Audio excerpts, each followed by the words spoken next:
Pues aquí nos ponemos con la tarea de hoy, continuar con las cartas de Pablo. La semana pasada iniciamos el estudio de las cartas paulinas y hablábamos de ellas también como se describen como epístolas, porque en realidad son como tratados filosóficos, literarios, pero que tienen y están redactadas en la forma de una carta. De ahí que también les podamos llamar cartas. Iniciamos hablando del propósito de estos escritos, de las cartas de Pablo, que en primer lugar eran dando respuesta a situaciones que se daban en las iglesias del primer siglo, y Pablo va respondiendo a esas necesidades, a esas situaciones, también para suplir, porque lógicamente Pablo no puede estar en todas partes. Entonces, pues cuando no podía estar, podía escribir para animar y enseñar a los hermanos. Y terminábamos hablando de que aunque fueron escritas en esa época y para esas situaciones, evidentemente son también para nosotros, solo que a la hora de acercarnos, a la hora de leer estas cartas, a la hora de estudiarlas, primero tenemos que buscar entender la razón por qué se escribió ese escrito, cuál era su propósito, cuál era el contexto original. Y después de ahí sacar los principios que podremos aplicar nosotros en la actualidad. Aquí es donde terminamos y hoy avanzamos observando que también estas cartas no son tratado realmente un libro de teología, porque como dan respuesta a situaciones concretas, pues cada epístola no trata ninguno de los temas de una forma exhaustiva, sino que cada carta aborda algunos aspectos de la enseñanza bíblica, de lo que Dios piensa sobre esos temas. Por eso la Biblia y el Nuevo Testamento no es una teología sistemática, y digo afortunadamente, porque sería un tostón, ¿verdad? Para muchos si la Biblia fuera un libro de teología.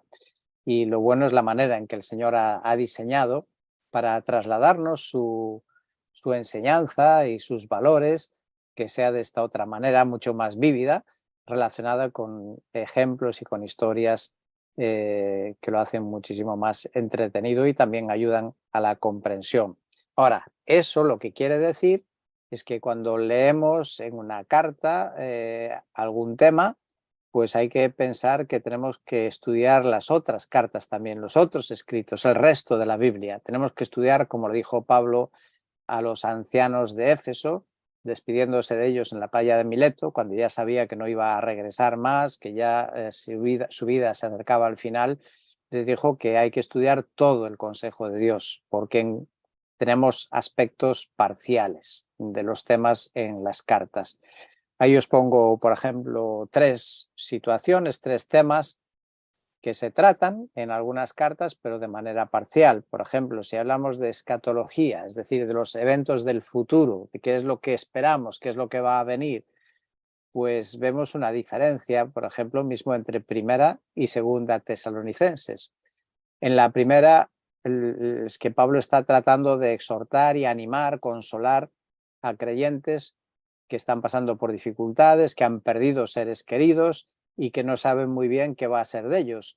Entonces Pablo responde a esa inquietud, pero luego con lo que les dijo se ve que les consoló tanto que ellos se entendieron mal y pensaron que el Señor ya iba a regresar inmediatamente. Entonces algunos ya habían dejado sus trabajos y no estaban trabajando.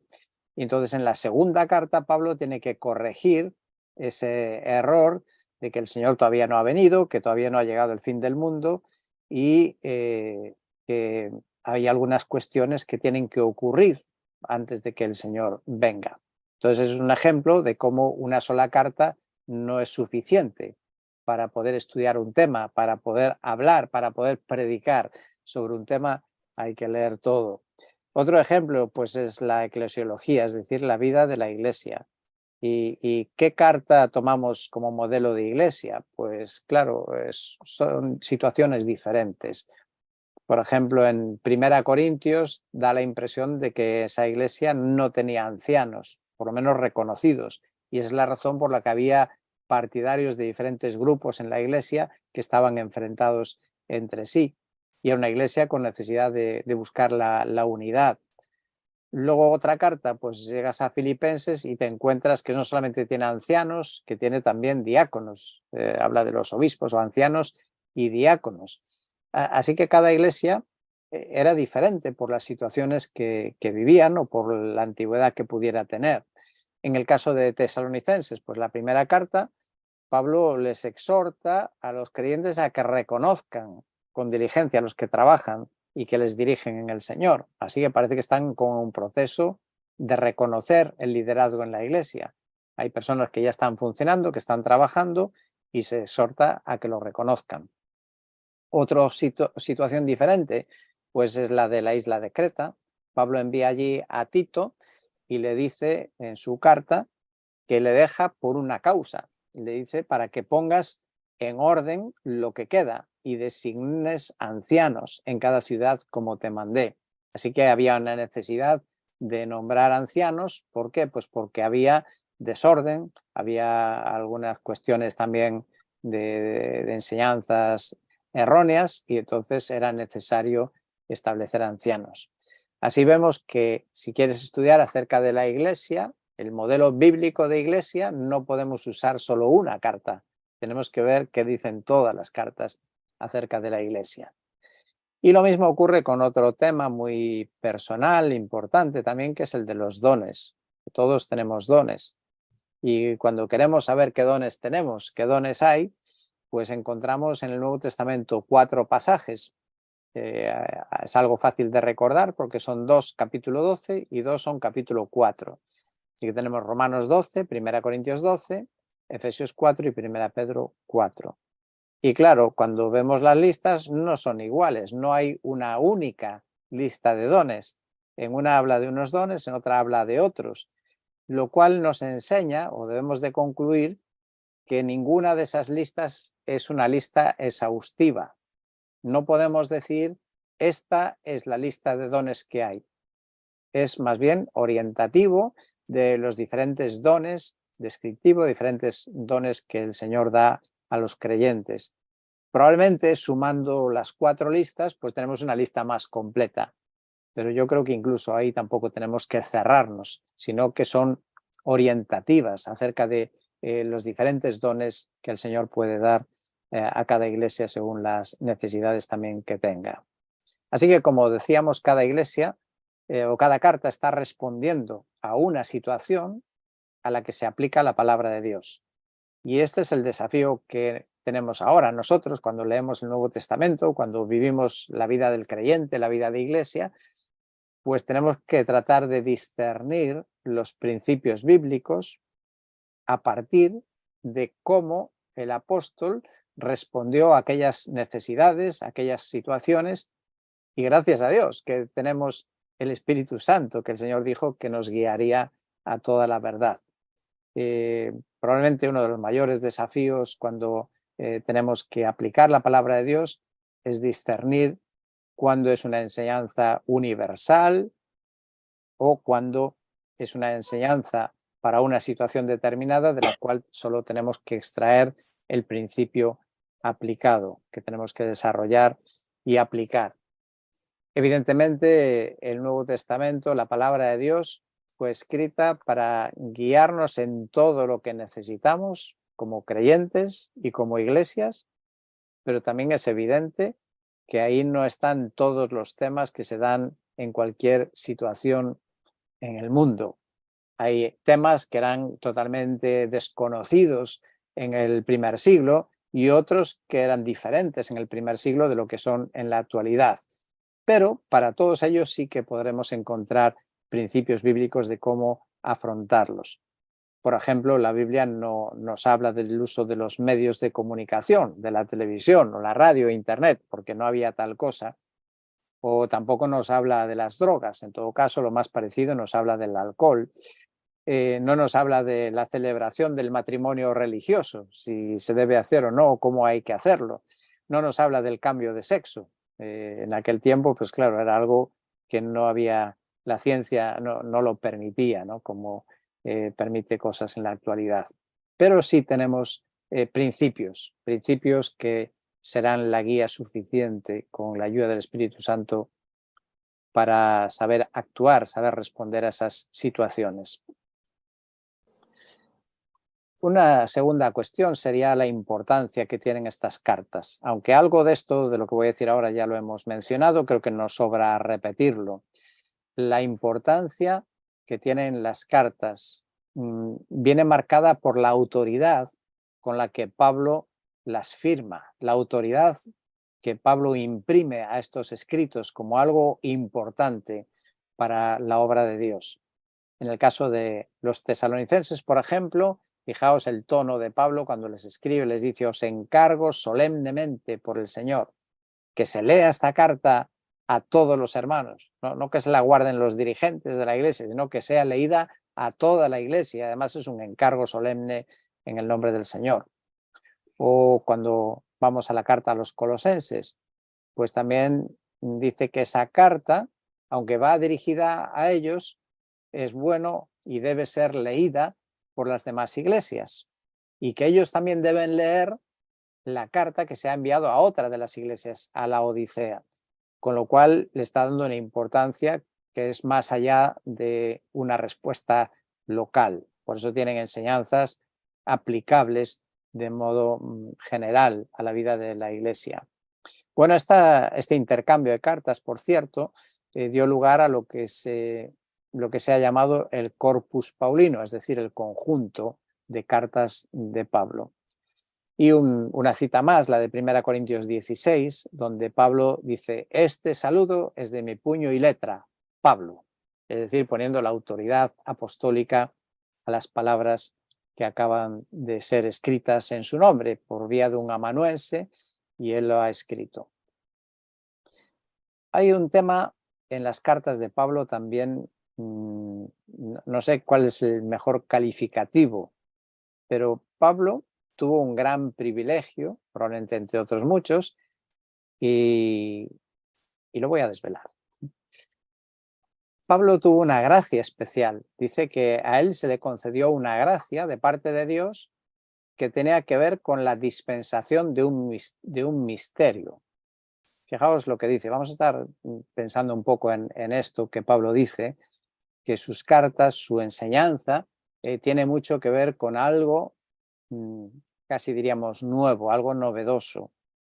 Dice en Efesios capítulo 3, versículos 8 y 9: a mí, dice Pablo, que soy menos que el más pequeño de todos los santos, se me concedió esta gracia: sacar a la luz cuál es la dispensación del misterio que por los siglos ha estado oculto en Dios, creador de todas las cosas. Bueno, suena a misterioso, ¿verdad? Este pasaje. ¿De qué está hablando el apóstol Pablo? Bueno, pensemos en algunas de las palabras importantes aquí. La palabra dispensación. Dice Pablo que Dios le dio la gracia de sacar a luz una dispensación. La palabra dispensación significa la administración de una casa o de una propiedad que es de otra persona. Lo mismo que usamos nosotros la palabra mayordomo. Pues Dios le concedió administrar algo que no es suyo propio, lógicamente, sino que es de Dios.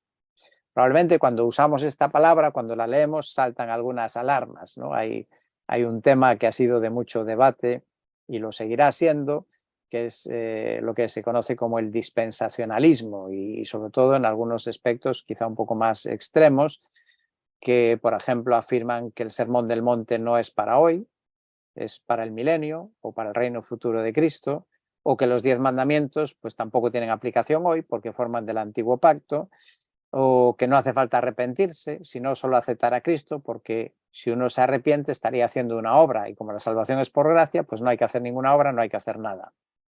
O la idea de que la gente del antiguo pacto, del Antiguo Testamento, se salvaba de una manera, cumpliendo la ley, y que ahora hay otra manera diferente para lograr la salvación, que es por la fe.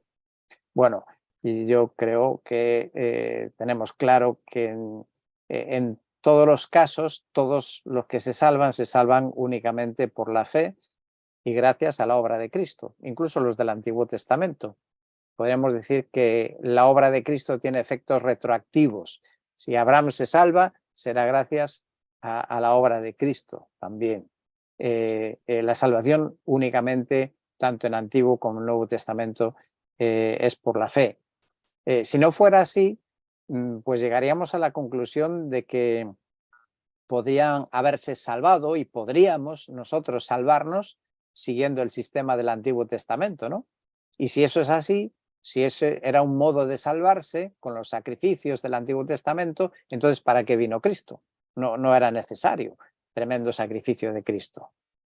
Y luego otra posición más de algunos dispensacionalistas, pues es de que hay dos pactos, ¿no? Uno es para Israel y hay otro pacto para la Iglesia, indicando eso, que se salvan de diferente manera e incluso hablan de destinos diferentes, de que el destino de la Iglesia es el cielo y el destino de la Iglesia es la tierra nueva. Bueno, solo son algunas pinceladas de un tema que quizás mejor no me meta, que ha sido motivo y sigue siendo de muchas discusiones, que es el dispensacionalismo.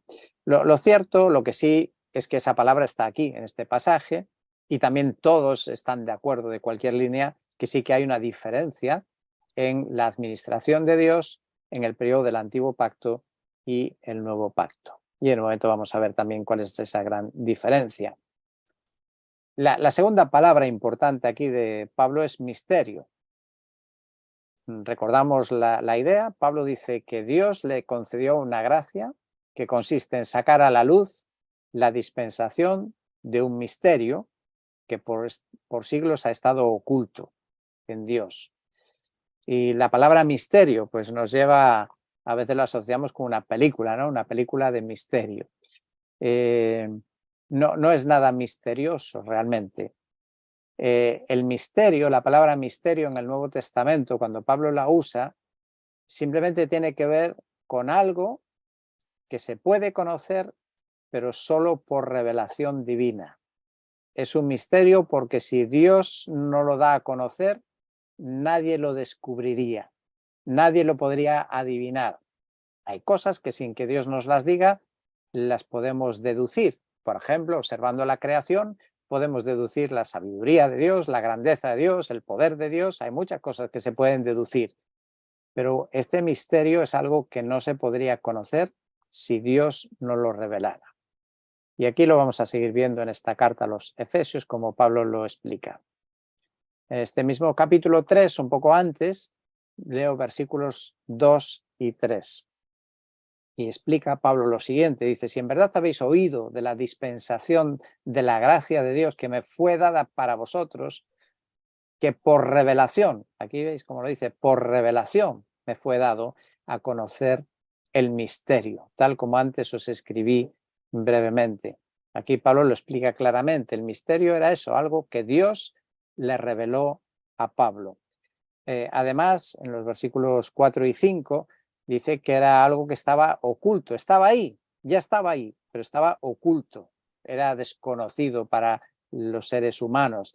Dice, en vista de lo cual, leyendo, podréis comprender mi discernimiento del misterio de Cristo, que en otras generaciones no se dio a conocer a los hijos de los hombres, como ahora ha sido revelado a sus santos, apóstoles y profetas por el Espíritu. Es decir, algo que estaba ahí oculto por generaciones y Dios decidió que a través de los apóstoles y de una forma especial a través de Pablo fuese dado a conocer.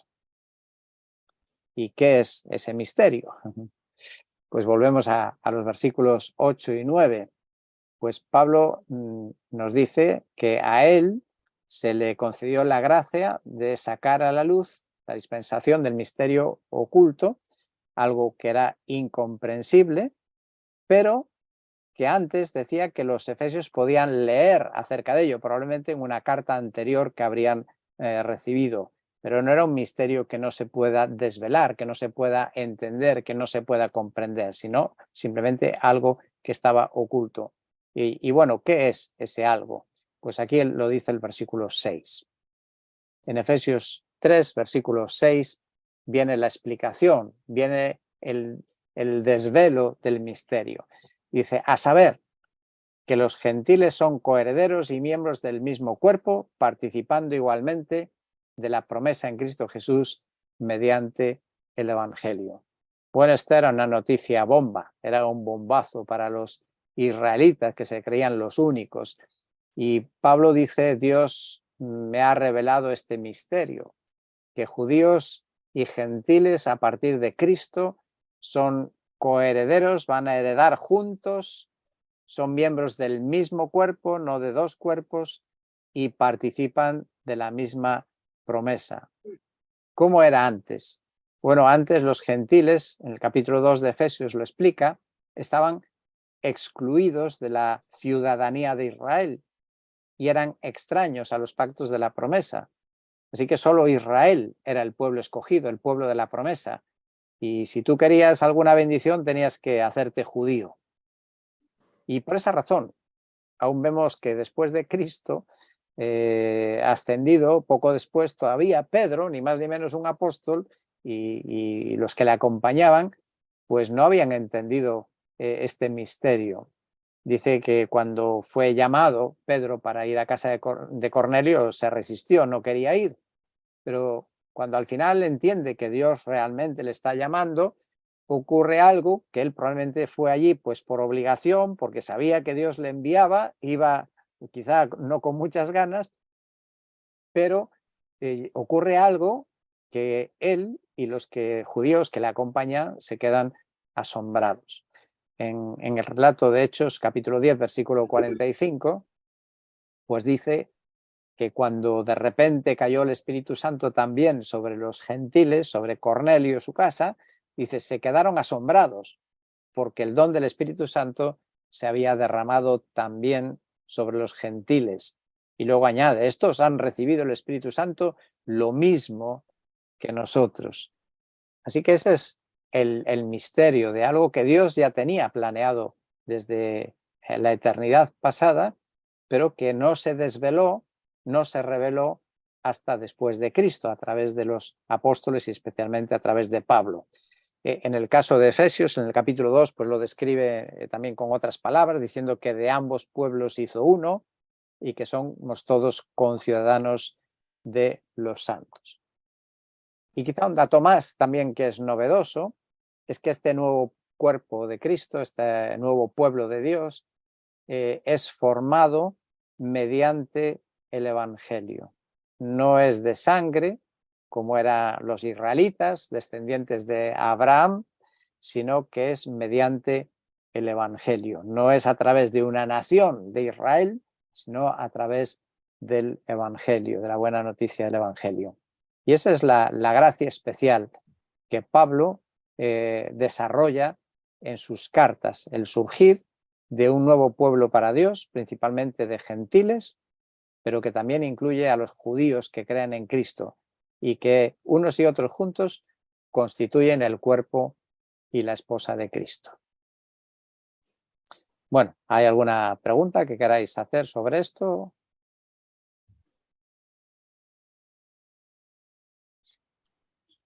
Bien, como siempre al final tenemos tiempo para charlar. Timoteo, entonces, sí. si he entendido bien, hasta que Pablo no lo explicó bien en sus cartas, como que no se acaban de enterar muy bien de qué estaba sucediendo con el Evangelio. Bueno, él quizá más que nada es la explicación, por así decir, teológica, ¿no? El que realmente lo descubre sería Pedro en el evento de Cornelio, pero quizá también con muchas dudas aún, porque podría considerarlo una excepción, una situación especial y que había ocurrido en aquel caso, pero de una manera generalizada es a partir de Pablo. Cuando ya Pablo sale como misionero a los gentiles, él es un misionero enviado a los gentiles, y entonces ve que de una manera general también los gentiles se convierten, ¿no? Y entonces sí, los primeros creyentes pues no entendían. De hecho, vemos en el libro de Hechos que hay todos esos conflictos, ¿no?, con los judaizantes que siguen pensando que todavía hay que, en Hechos capítulo 15, ¿no?, que todavía hay que practicar ciertos ritos del judaísmo para poder ser salvo, y eso sigue ocurriendo, ¿no? En el mundo judío les costó entenderlo. Digamos que Pablo, pues el que lo define y lo describe de una manera más amplia, más completa o teológica, ¿no?, explicando realmente no solamente como un hecho, diciendo, bueno, ahora ya todos forman parte del pueblo de Dios, sino que desarrolla realmente el tema. Digamos que en los evangelios y en las enseñanzas de Jesús también estaba velado.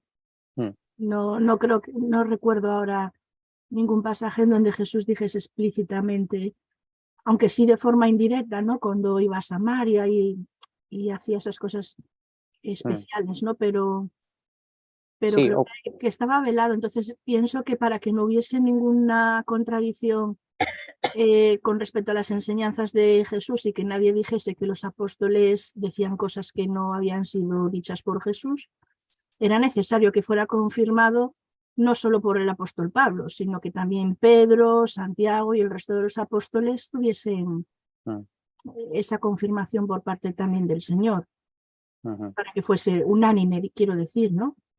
Sí, indicios sí que había. Ocurre lo mismo con la muerte de Jesús, ¿no? Que en el Antiguo Testamento tampoco está tan desarrollado, solo hay pues algunos pasajes, ¿no? Como Isaías 53, pero no abunda tanto esa enseñanza y también era como algo un poco oculto que no entendían y no conocían mucho. Y con esto igual, por ejemplo, Jesús sí que habla en la parábola o hablando así parabólicamente, dice, también tengo otras ovejas que debo atraer, ¿no? Y ahí pues seguramente está pensando en los gentiles. Y cuando terminan los evangelios, las instrucciones de Jesús son id por todo el mundo y predicad el evangelio, ¿no?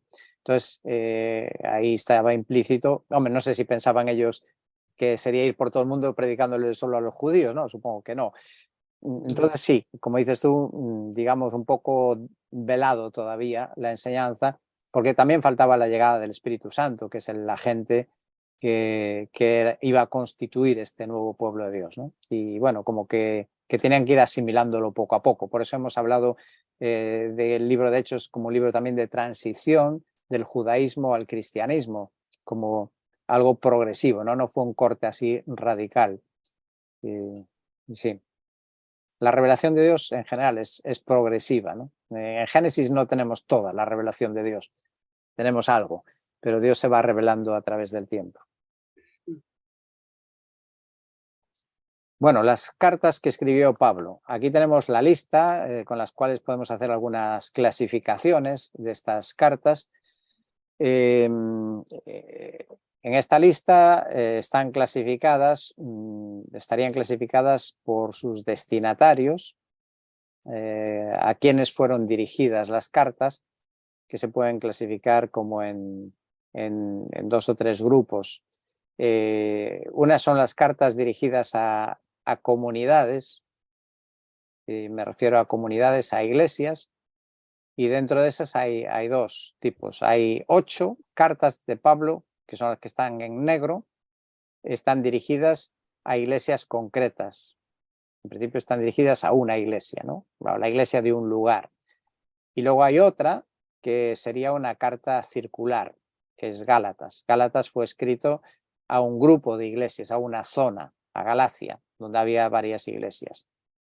Y luego el otro grupo de cartas, por sus destinatarios, serían personas concretas. Y ahí tenéis las 4 en azul, que son las cartas a Timoteo, las cartas a Tito, la carta a Tito y la carta a Filemón. Entonces, una de las maneras de acercarnos a ellas es de esa manera. Decir también que en esta lista hay 13, son las cartas reconocidas como cartas escritas por el apóstol Pablo, y hay una que es discutida. Hay una más que podría serlo, pero no lo dice y no hay nada concluyente, aunque es probable o puede ser. Lo discutiremos quizá cuando lleguemos al estudio de esa carta. Me estoy refiriendo a la carta a los hebreos. La carta a los hebreos no se sabe si fue de Pablo o no, puede ser, pero también hay otros posibles autores. Pero 13 son las que entendemos que sí son de Pablo. Y luego otra manera Perdona, Timoteo, ¿por algún sí. motivo pones Colosenses antes que Filipenses? Pues no. Fue un Bueno, no, lapsus. era curioso. Sí, fue un lapsus porque son 2 cartas muy parecidas, Efesios y Vale. Colosenses, y la verdad es que solo fue por eso, sí. Gracias. Vale. Bueno, y la otra manera de acercarnos a las cartas es desde el punto de vista del momento, cuando fueron escritas. Recordemos, como siempre, los libros de la Biblia no están necesariamente en orden cronológico, no están por orden cronológico. Entre paréntesis he puesto las fechas aproximadas que se cree en que fueron escritas cada una de esas cartas de Pablo.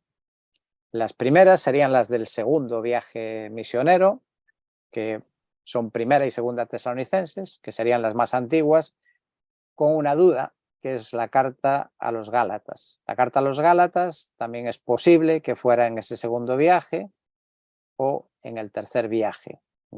Hay dos puntos de vista, que puede ser de una manera o de otra, solo afecta a la fecha. Y en el tercer viaje estarían claramente primera y segunda Corintios y Romanos. Y luego hay unas especiales que son las cartas de la cautividad, que son Filipenses, Efesios, Colosenses y Filemón.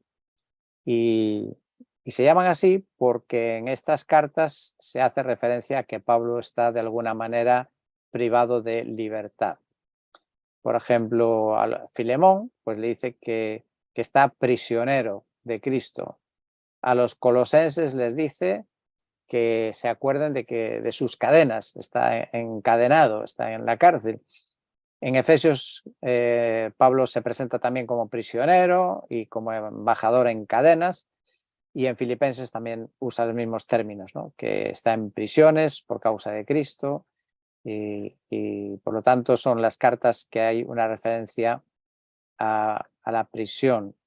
Ahora, eso no quiere decir que estuviera siempre exactamente en una cárcel, lo que nosotros entendemos como cárcel, porque vamos a ver en un momento que también tenía cierta libertad, sobre todo en el caso de Roma. Cuando está en Roma, está detenido, está cautivo, pero no está encerrado en una cárcel. Tiene cierta libertad para recibir visitas y, en fin, hablaremos de ello en un momento. Bueno, ese contexto les da quizá un valor añadido, ¿no? No es lo mismo leer una carta que escribió alguien desde una cárcel a que la escribiera desde otro lugar, ¿no? De vacaciones. Y sobre todo cuando la carta que más habla del gozo precisamente es una de las cartas escritas en la cárcel, en prisión, que es la carta a los filipenses. Algunas cosas curiosas e interesantes también de estas cartas, de las cuales se sacan algunas deducciones. Por ejemplo, ¿qué veis en común en la carta a los Efesios y la carta a los Colosenses? Bueno, aparte de que tienen mucho parecido en su contenido, ¿no? Hay muchas cosas en común de contenido y eso nos habla de que son de la misma época, confirman que son de la misma época. Pero ¿qué tienen en común estas dos cartas? Pues un personaje, Tíquico, y tal y como se menciona en Efesios, Pablo les dice a los Efesios, pues todos lo hará saber Tíquico.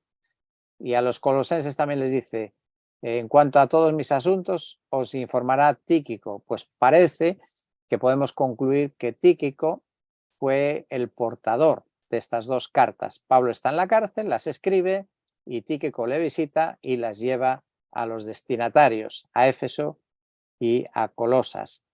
Ambas ciudades están en Asia Menor, lo que hoy conocemos como Turquía, y a cierta distancia, una de otra, entre Éfeso y Colosas hay 160 kilómetros. Es que para aquella época pues era una distancia importante. Otra relación que hay entre estas cartas es la relación entre Filemón y Colosenses. ¿Qué tienen en común Filemón y Colosenses? Bueno, pues de nuevo hay una persona en común que se menciona entre aquellos que van a escuchar o van a recibir la carta, porque a Filemón pues le dice que se dirige también a Arquipo. No solamente la carta está dirigida a Filemón, sino también a la hermana Apia y a Arquipo. Es decir, que Arquipo pues está donde está Filemón, donde está la hermana Apia. Y cuando escribe a los colosenses, Pablo le da instrucciones para Arquipo, que cuide el ministerio que ha recibido el Señor. Y entonces es lo que nos dice, pues nos lleva a entender y a saber que resulta que Arquipo está viviendo o reside en Colosas. Y no solo eso, que ambas cartas entonces fueron dirigidas a Colosas, es que Filemón entonces también vive en Colosas, reside en Colosas. Y esto además se ve confirmado por otro detalle de las cartas. Colosenses 4 nos habla de un acompañante de Tíquico en este viaje a Colosas y dice de Tíquico que es uno de vosotros. Por lo tanto, dice de Onésimo, que era el criado de Filemón, dice uno de vosotros, con lo cual confirma que Filemón era de Colosas, o por lo menos vivía en Colosas, porque su criado pues también se hace referencia que era de allí. Bueno, son detalles con los que a veces se recuperan algunos datos o se deducen algunos datos biográficos o históricos observando estos detalles. Quizá no tenga mucha importancia. Otra pregunta, cuando hablamos de las cartas de la cautividad, es ¿dónde las escribió? ¿Dónde estaba? ¿En qué cárcel? ¿Dónde estaba cautivo Pablo cuando escribió esas cartas? Y otra vez no hay una respuesta clara, solo deducciones en base a lo que leemos en las diferentes cartas. Factores como la distancia de un lugar a otro o el régimen de libertad mayor o menor y las personas relacionadas. Una de las propuestas, sabemos que Pablo estuvo en la cárcel en Cesarea. Cuando Pablo es detenido en Jerusalén, porque se arma realmente un tumulto fuerte, pues lo llevan al cuartel. Esto todo está en el libro de los Hechos, en ese pasaje que pongo ahí en la pantalla. Y del cuartel, mientras está allí en el cuartel esperando a las autoridades a ver qué hacen con él, se enteran a través de un sobrino de Pablo de que hay una conspiración de los judíos para matar a Pablo sea como sea, lo cual lleva a un movimiento rápido de las autoridades y de noche trasladan a Pablo de Jerusalén a Cesarea. Y en Cesarea está el gobernador para que tome cartas en el asunto y decida qué hace con Pablo. Y allí en Cesarea pues va a estar 2 años y tiene una libertad pero bastante restringida. Le permiten que le asistan, que le sirvan los amigos. Sabéis que en la antigüedad en las cárceles no eran como las de hoy, ¿no? Que estás a pensión completa. En las cárceles de la antigüedad muchas veces dependían de los familiares o amigos que hasta le llevasen la comida, si no te podías morir de hambre. No sé exactamente el caso de Cesarea si era así o no, pero es probable que tenían carencias en la cárcel. Y ahí en Cesarea, pues sí, se le permite a Pablo recibir la ayuda de amigos. Por lo tanto, se ve que su comunicación allí era bastante limitada.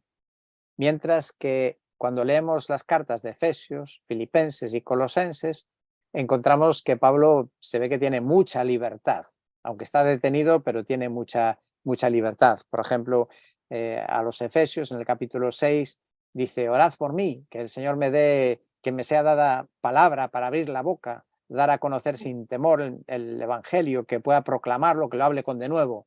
Da una idea de que podía hablar con mucha gente acerca del Evangelio. Y lo mismo en Filipenses capítulo 1, cuando habla de sus circunstancias, pues le dice, mis prisiones por la causa de Cristo se han hecho notorias en toda la guardia pretoriana y a todos los demás. Se había difundido, extendido, es decir, que escuchaban ampliamente a Pablo. Y lo mismo a los Colosenses, capítulo 4, cuando pide que oren por él para que el Señor abra puerta para la palabra, dice, a fin de dar a conocer el misterio de Cristo. Así que eso da a entender de una libertad mayor que la que tenía en Cesarea, que es la que tenía en Roma, cuando estuvo en el primer encarcelamiento en Roma. También hay otro detalle que puede ser bastante concluyente, es que en la carta de Filemón, cuando escribe, espera ser liberado pronto. Cuando Pablo está en Cesarea no espera ser liberado pronto. ¿Por qué? Porque ha apelado a César. Y como ha apelado a César, lo tienen que enviar a Roma, con lo cual no espera para nada ser liberado pronto. Cuando escribe Filemón, sí, y eso sí que tiene sentido que podría ocurrir estando en la cárcel de Roma. Así que esa es la otra propuesta, que Pablo escribió las cartas de la cautividad desde Roma, donde se le permitió vivir custodiado, pero en un lugar aparte, no en una cárcel. Por Hechos capítulo 28 vemos que podía ir un gran número de personas que vivían en una posada y les podía hablar desde la mañana hasta la noche, es decir, no había muchas restricciones de relacionarse con la gente. Y al final de Hechos, en el capítulo 28, dice que Pablo se quedó por 2 años enteros en la habitación que alquilaba y recibía a todos los que iban a verlo, predicando el reino de Dios y enseñando todo lo concerniente al Señor Jesucristo con toda libertad, sin estorbo. Con lo cual, todo parece apuntar que desde allí fue donde Pablo escribió esas cartas y donde vio que estar retenido, detenido, pues aunque era una cierta limitación, era también una oportunidad de hablar con mucha gente, de predicar, de enseñar y de escribir esas cartas. Y bueno, pues creo que es una buena idea también para nosotros, ¿no? De tratar de ver siempre oportunidades en las limitaciones que Dios pone en nuestra vida. Qué raro, ¿verdad? El mejor o el más grande de los misioneros que más lejos llevó el evangelio, Dios permite que esté en una cárcel.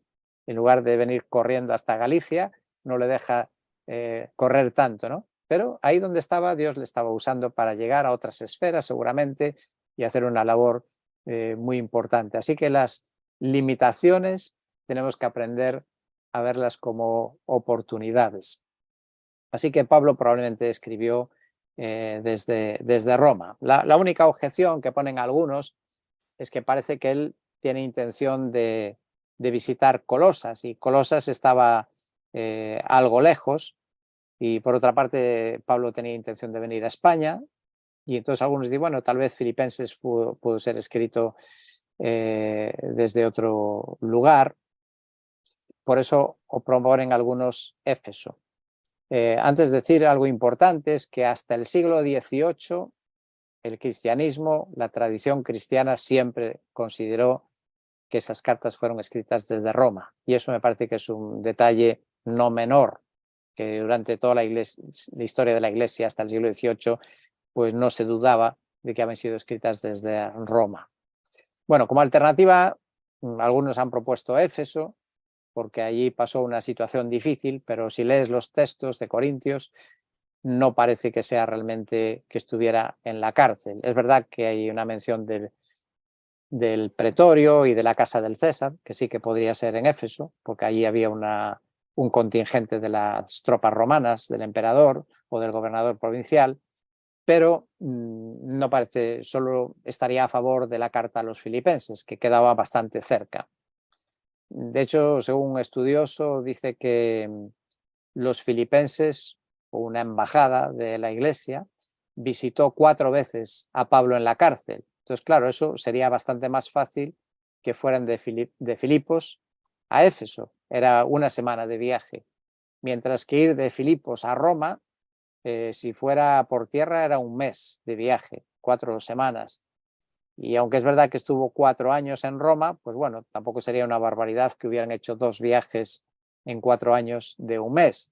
Si bien por mar, desde Filipos a Roma, por mar serían unos 15 días, con lo cual es bastante, encaja perfectamente que hicieran las visitas desde allí. Bueno, todo esto quizás son más que nada curiosidades, que es bueno conocerlas, que no afectan para nada al mensaje de las cartas, solo que facilitan el fijar las fechas, si queremos saber las fechas en las que fueron escritas. Bien, son las 9:30, nos queda comentar, pero lo haremos el próximo día, que poníamos aquí en la lista de las cartas, las pastorales, ¿no? Las cartas del segundo viaje misionero, del tercero, las cartas de la cautividad, y luego nos detendremos algo a introducirnos en las cartas pastorales.